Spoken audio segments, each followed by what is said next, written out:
Jeg vil nu vise, hvordan man laver et dokument med Wordle.net. Jeg går først og fremmest ind og søger på Wordle.net. Trykker Enter. Så kommer den her Beautiful Word Clouds. Så kan jeg klikke på den. Og så kan jeg jo vælge. Så kommer man op under Create. Klikker på den. Og så kan man jo skrive sine ord ind. Nu finder jeg lige en passage, jeg gerne vil skrive, så trykker jeg lige pause. Så har jeg besluttet mig, og så går jeg ind på Jyllandsposten. Finder en artikel. Og mystisk mail. Så highlighter jeg lige nogle ord.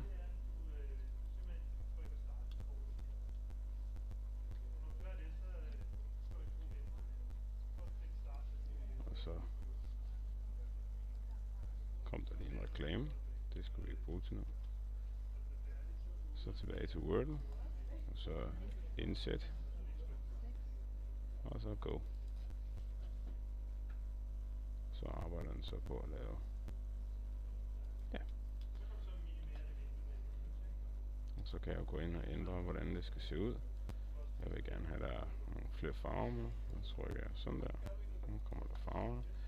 Og så kan jeg bede den om at printe eller åbne et nyt vindue osv. osv. Det var det.